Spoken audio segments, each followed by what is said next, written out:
I look? Where do I start? Oh my goodness, everything. There's a lot of shiny objects in here.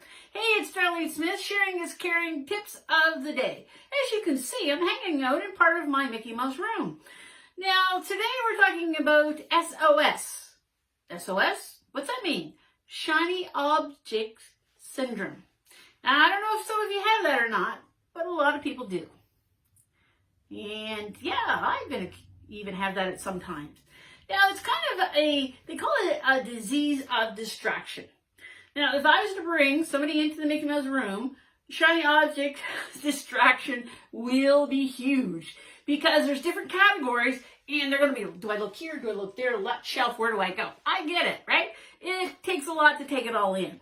Well, we have a tendency sometimes just to lose interest.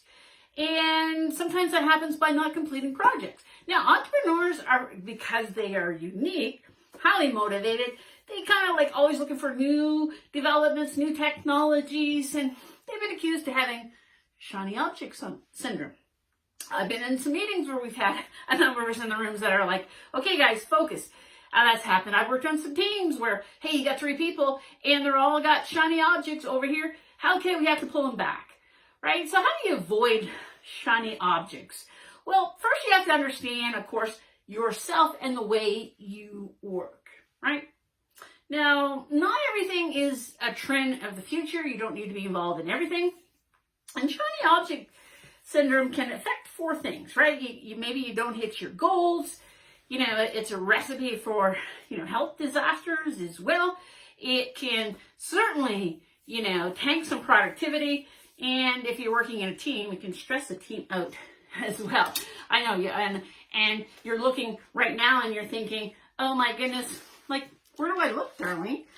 If I just get out of the screen for a second, well, then you can look wherever you want. Or now are you looking at me? You're looking at that shelf. This video is shiny objects everywhere.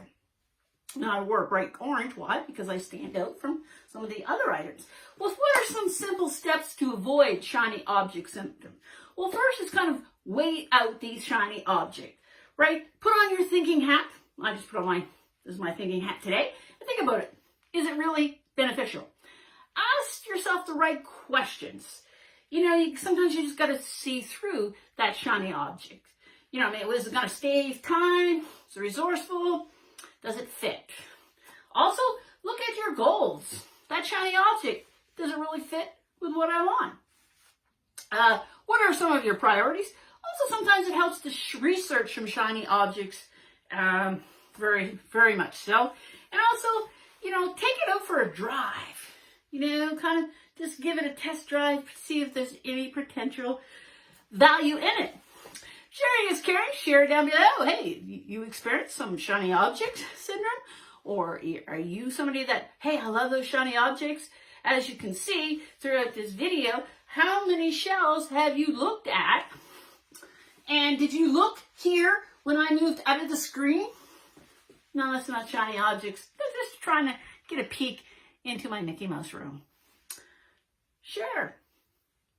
Sean, what's some of your shiny objects? I'm just going to continue to look at Mickey. Sharing is caring.